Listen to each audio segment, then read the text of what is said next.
오늘은 구약 54번째 시간 되겠습니다. 사사기 19장, 20장, 21장 하는데요. 주로 19장에서 20장 내용을 중심으로 공부해 보기를 원합니다. 이 사사기 19장에서 21장은 도덕적인 부패를 나타내고 있습니다. 앞쪽에 배운 17, 18장은 영적인 부패, 중심이 그 우상 갖다 놓고 가정 안에 섬기고 수호신 드라빔을 섬기는 그런 영적인 부패를 나타내고 있고요. 그 중심에는 레위 사람이 들어있었지요. 19장에서 21장은 도덕적인 부패가 되겠습니다. 성적인 부패. 이 부분에 대해서 사사시대에 얼마나 부패했는가 그것을 우리에게 알려주고 있는데, 먼저 우리가 살펴볼 것은 이스라엘 백성들이 레위 지파로부터 전체 지파가 심히 타락했다 하는 것을 19장에서 잘 알려주고 있습니다. 지금 시기는 언제라고 그랬습니까? 사사시대 초기로 그렇게 보시면 됩니다. 뒤쪽에 있다고 사사시대 후기라고 생각하시면 안 됩니다.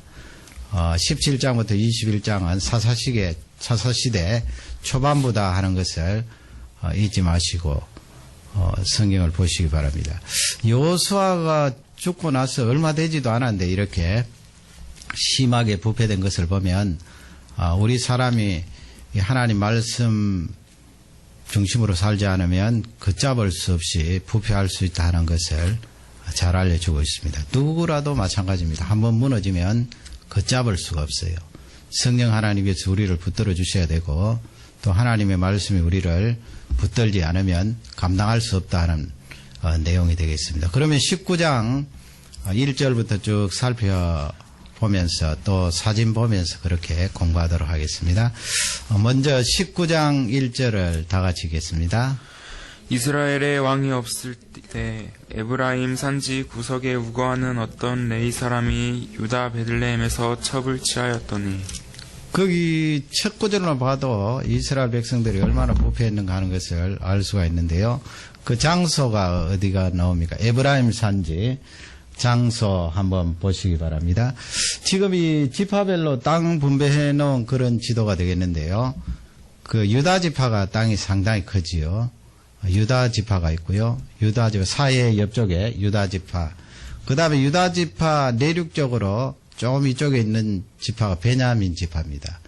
숫자가 그렇게 많지 않기 때문에 막내 지파인 베냐민 지파가 저렇게 작은 지역을 위쪽에 차지하고 있고, 그 다음에 그 사이에 이렇게 끼어 있는 게 저번에 공부한 대로 단 지파인데, 단 지파는 저 땅도 제대로 차지하지 못하고 이렇게 쫓겨나게 되어서 북쪽으로 이동한 것을 볼 수 있고요.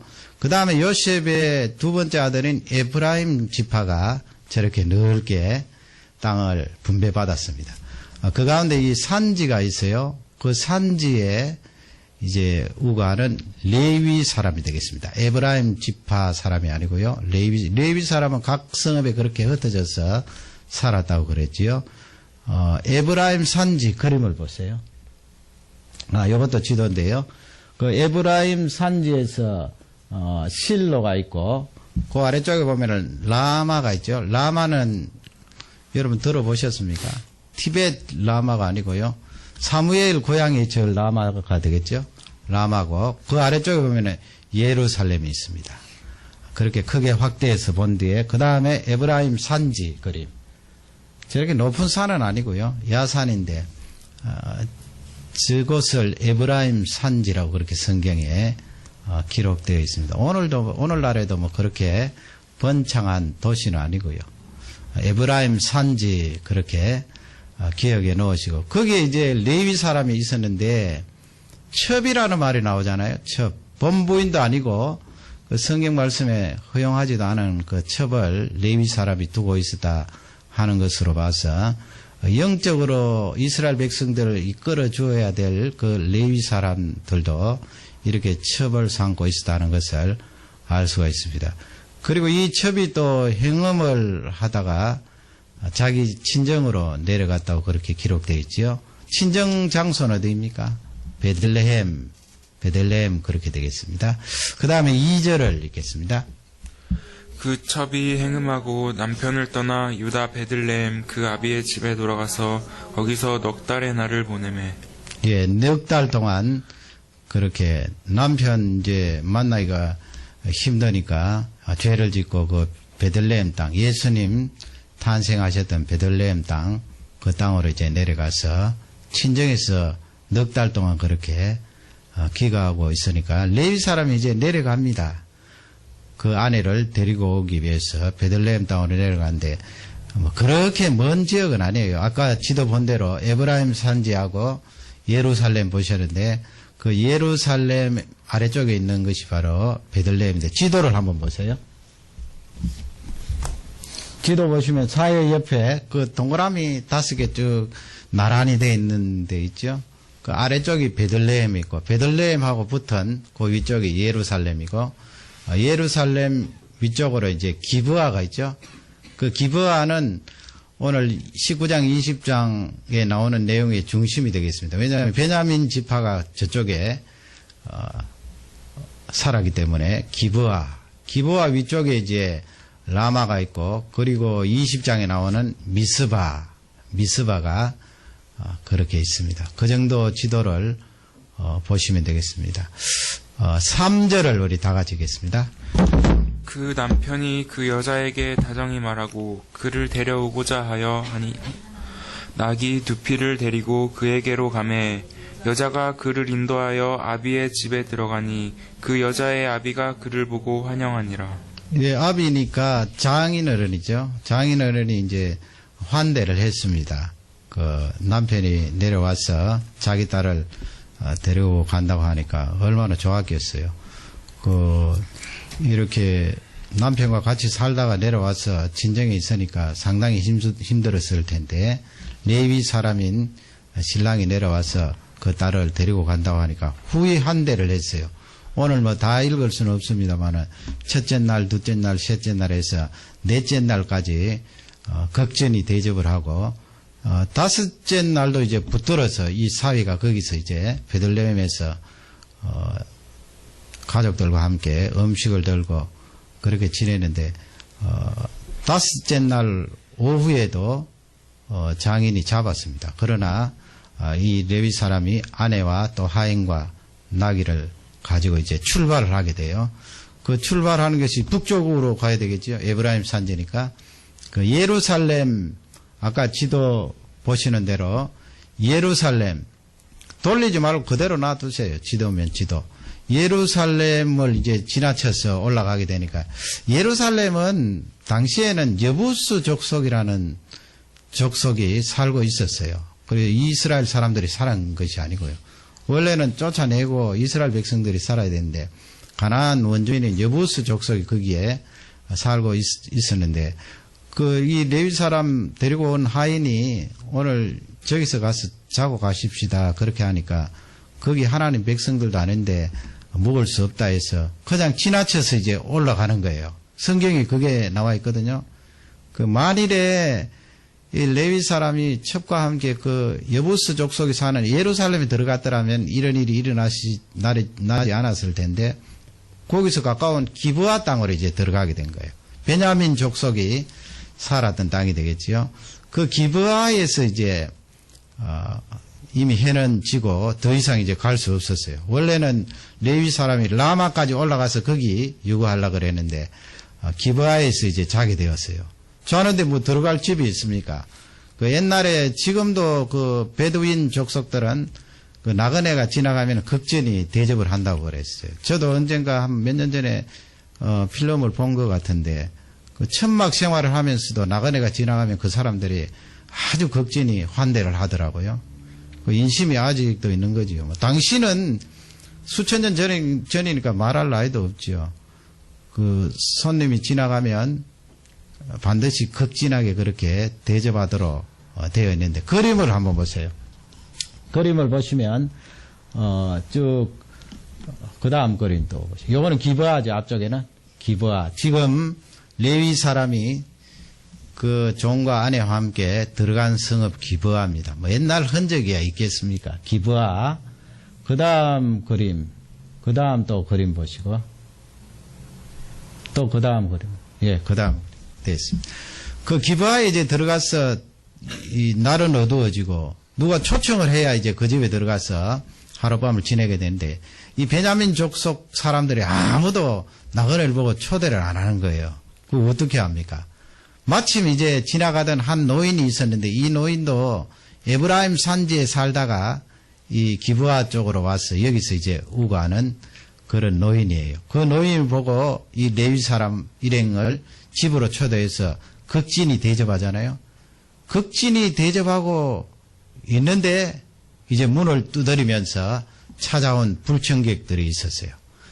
그들이 누군가 하면 그게 바로 22절에서 24절 사이에 나오는데 우리 22절을 17절을 먼저 읽고요. 17절 다 같이 먼저 읽겠습니다. 노인이 눈을 들어 성읍 거리에 행객이 있는 것을 본지라. 노인이 묻되 그대는 어디로 가며 어디서 왔느뇨. 예, 방금 제가 설명한 그 노인이 되겠습니다. 베냐민 지파 사람은 아니고요. 에브라임 산지에 살았던 사람이 이주해 와서 그곳에 사는 사람이었어요. 그 다음에 22절입니다.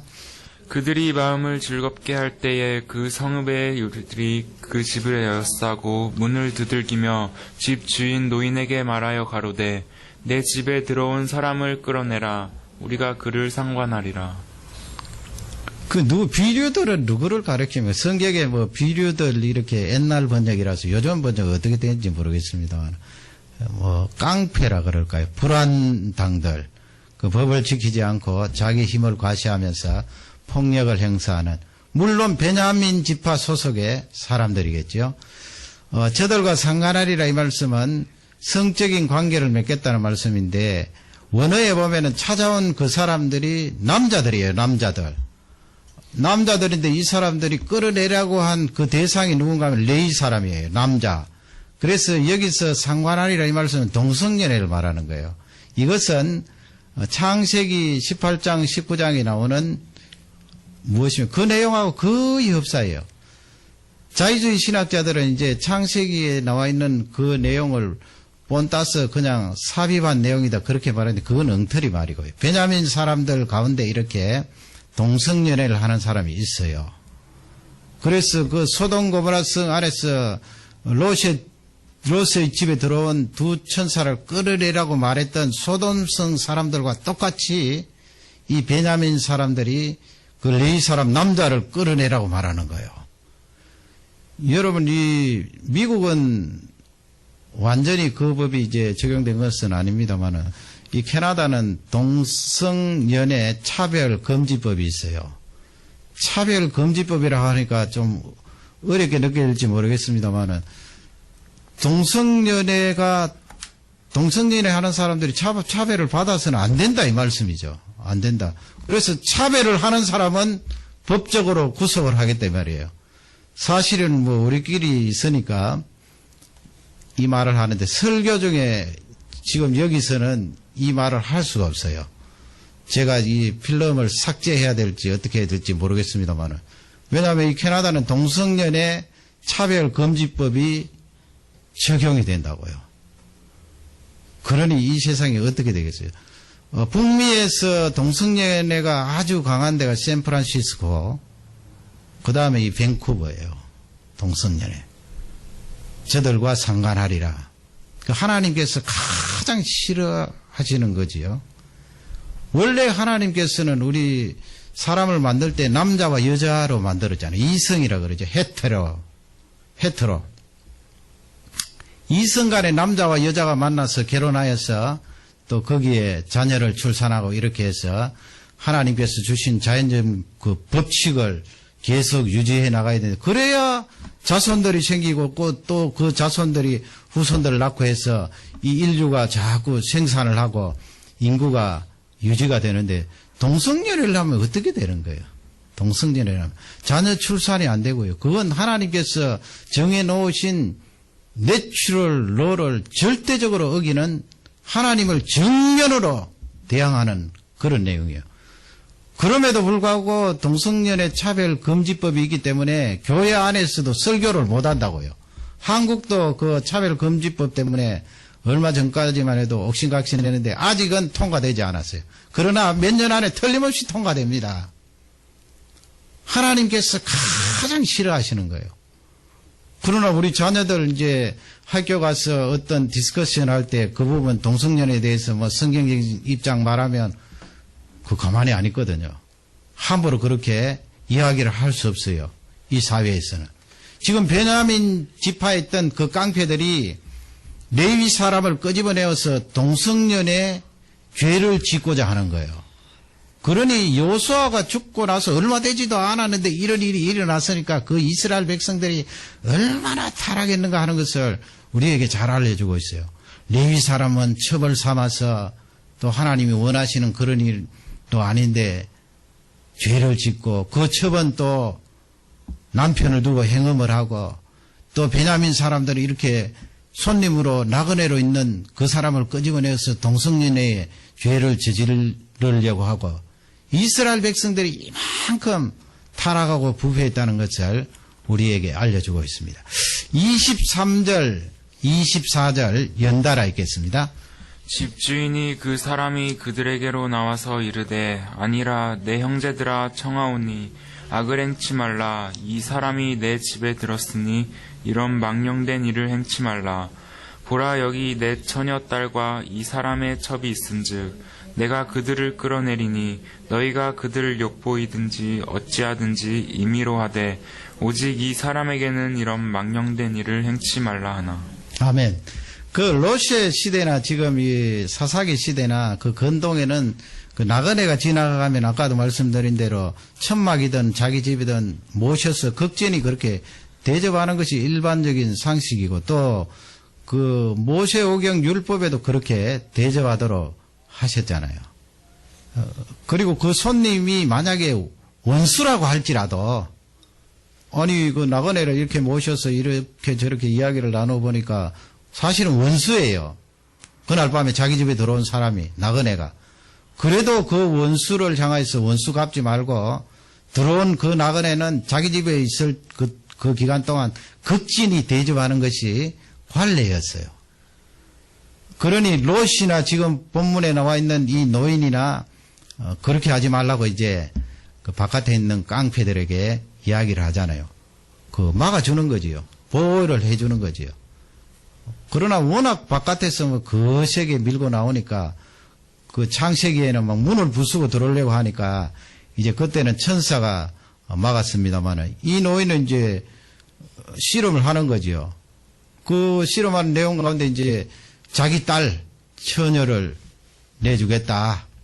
그리고 여기 레위 사람이 데리고 온 첩이 있지 않느냐. 여자를 내놓겠다. 이렇게 하니까 아마 레위 사람이 자기가 데리고 온 그 첩을 내어주었어요. 그렇게 내어주니까 어떻게 했어요? 밤새도록 그 깡패들이 이 레위 사람의 첩에게 욕을 보였어요. 그래서 어떻게 되겠습니까? 28절에 보면 28절을 다 같이 읽겠습니다. 그에게 이르되 일어나라 우리가 떠나가자 하나 아무 대답이 없는지라. 이에 그 시체를 나귀에 싣고 행하여 자기 곳에 돌아가서. 이제 레위 사람이 아마 첩을 찾을 앞쪽 구절에 쭉 보면은 첩을 찾으려고 생각도 안 한 것 같아요. 그냥 주섬주섬 옷을 입고 이제 자기 갈 길을 가려고 그렇게 생각하라고 문을 열고 나가는데 이 첩이 이제 문 위에 손을 얹고 그렇게 누워 있는 것을 봤어요. 그것도 그 이방 우상 섬기는 사람들의 풍습 가운데 하나예요. 그 문지방에 이렇게 손을 얹고 이렇게 있는 것은 그 문지방 밑에 어떤 신이 있어서 그 집을 지키는 수호신이 있어서 그렇게 문지방 위에 손을 얹는 그런 예를 갖추는 건데 이 여인이 그렇게 문지방 위에 손을 얹고 엎드려져 있는 거예요. 살겠다는 거죠. 그러나 이미 숨을 거두었어요. 레위 사람이 아무리 깨웠지만 이미 숨이 끊어진 상태로 죽어 있었는데 그 여인을 이제 짐승 위에다 싣고 에브라임 산지로 가는 내용이 바로 19장이 되겠습니다. 정리를 하면 이스라엘 백성들 안에 들어온 이 죄가 얼마나 심각했는가 하는 것을 우리에게 잘 알려주고 있습니다. 사사시기의 초기인데 말이죠. 가나안 땅에 들어온 지도 얼마 안 되었는데 이스라엘 백성들이 이만큼 타락하 있고 가정마다 수호신 드라빔이 있고 레위 사람도 우상을 만들어 놓고 거기에 절하게 하고 레위 사람이 첩을 정하고 또 가정에 들어간 그 여인은 7계명을 범하고 또 베냐민 사람들은 그토록 하나님께서 싫어하시는 그 죄를 저지르고 이런 이스라엘 백성들의 타락과 부패를 이 19장 말씀을 통하여서 우리에게 잘 알려주고 있습니다. 두 번째 부분 20장으로 넘어가면 그 죄 때문에 심판이 일어나요. 그 심판의 내용이 무엇인가 하면 이스라엘 백성들끼리 전쟁을 해요. 내란이죠. 하나님 백성인데 말이죠. 야곱의 후손 이스라엘의 12지파 자기끼리 이제 전쟁을 해서 수없이 많은 사람들이 목숨을 잃게 되는데 그것이 바로 20장 내용이 되겠습니다. 20장을 읽으면서 하나님께서 그 죄를 어떻게 다스리시는가 그 내용을 살펴보기를 원합니다. 먼저 12절에서 14절인데 12절 20장 12절을 다 같이 먼저 읽도록 하겠습니다. 이스라엘 지파들이 베냐민 온 지파의 사람들을 보내어 두루 행하며 이르기를 너희 중에 생기악이 어찌미요. 그 앞쪽에 뭐 우리가 읽지 않아서 그 내용을 지금 현재는 파악하지 않았는데 다 아실 거예요.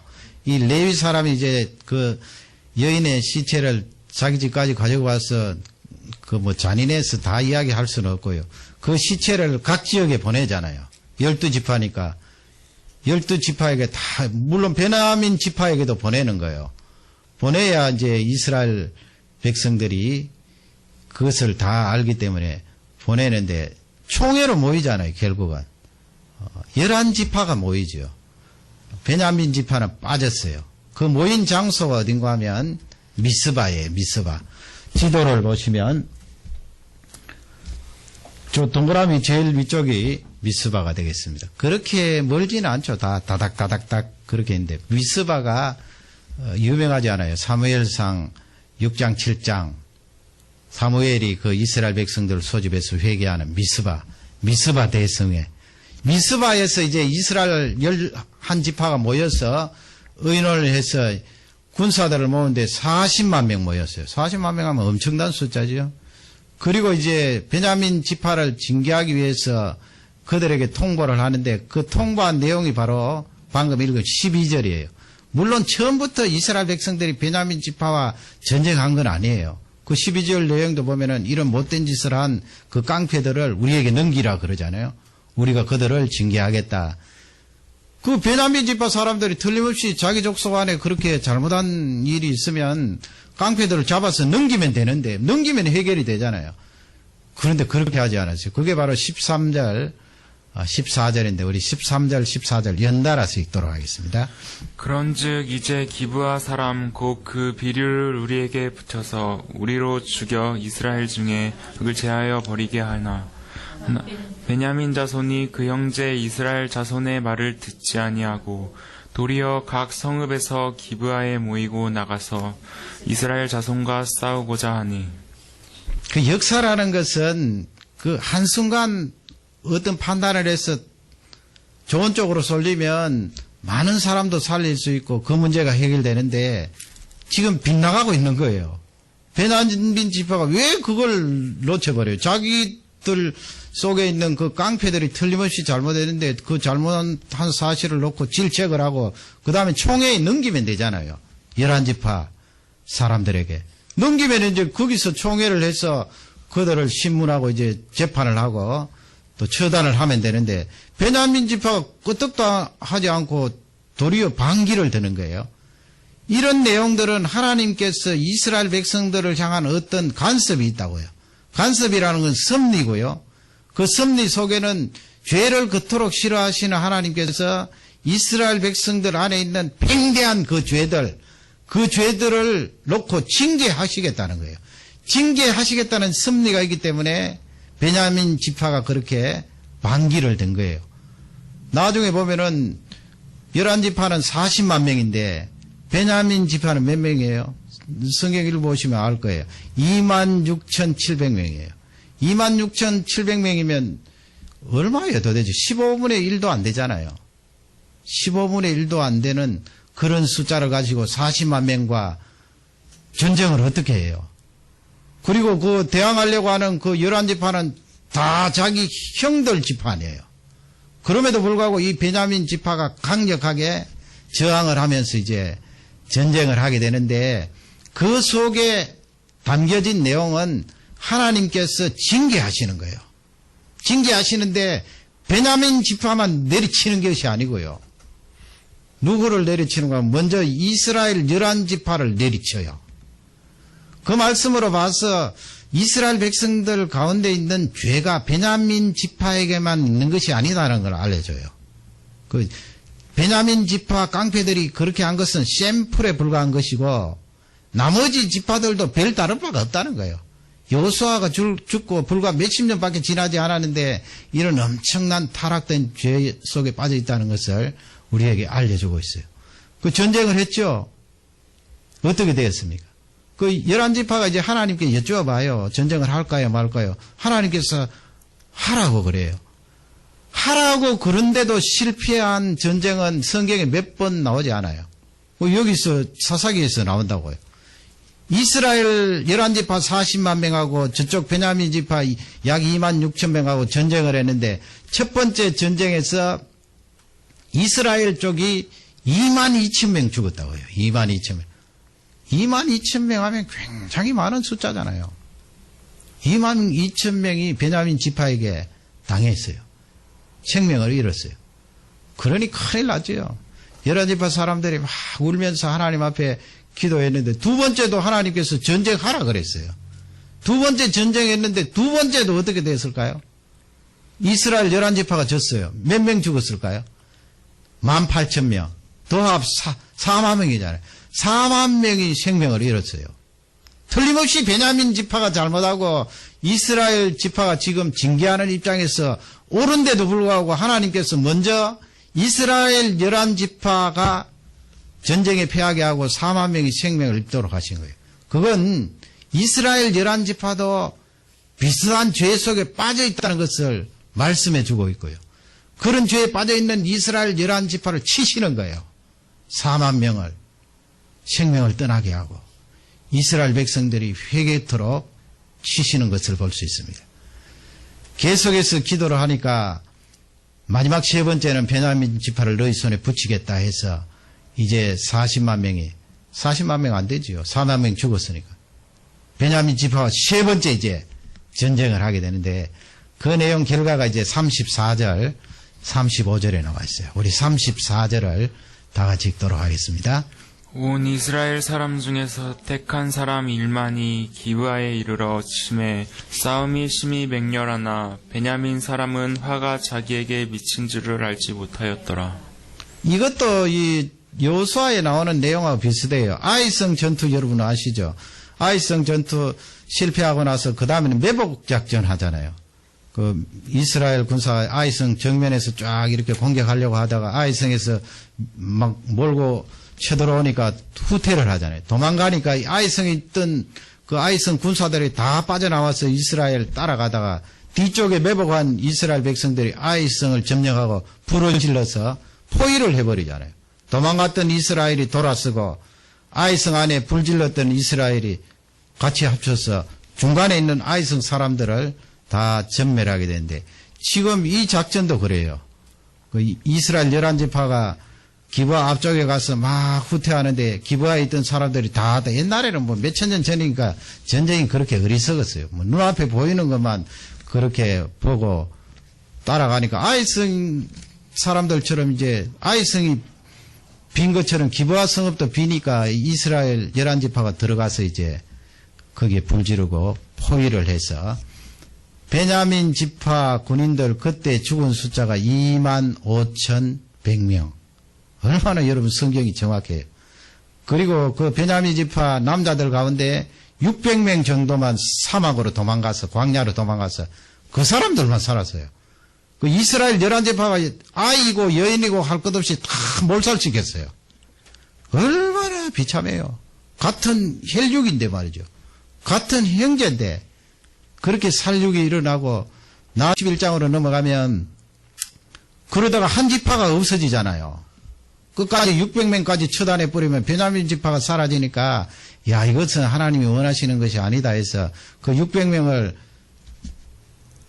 살려서 후손들을 낳게 하기 위해서 길르앗 야베스에 있는 처녀들, 그 처녀들 400명하고 또 춤추러 나온 그 이스라엘 11지파 가운데 처녀 200명하고 결혼시켜줘서 베냐민 지파 600명이 남아서 이제 대를 잇게 되는데 그 후손 가운데 한 사람이 바로 사울이에요. 사울.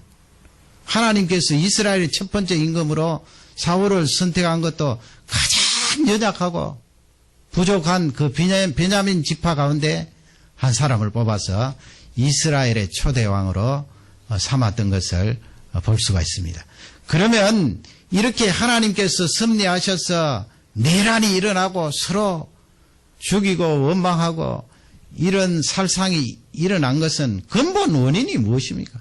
하나님 잘못인가요? 아니에요. 죄 때문에 그래요. 이스라엘 백성들 안에 가나안 땅에 들어와서 일어난 그 죄악 타락 때문에 그래요. 그토록 하나님이 싫어하시고 당부하고 죄 짓지 말라고 말씀했는데 그 가나안 땅에 들어가서 불과 몇 세대 지나기 전에 이런 타락이 일어나서 하나님께서 11지파도 징계하시고 당사자인 베냐민도 징계하시고 해서 이스라엘 백성들을 크게 각성시키는 내용이 나와 있습니다. 우리 현대는 점점 발달된 문명 속에 살아가면서 하나님의 말씀을 갉아먹는 시대에 우리가 살고 있어요. 하나님의 말씀이 우리 속에 없어지면 이스라엘 백성들과 다를 바가 없어요.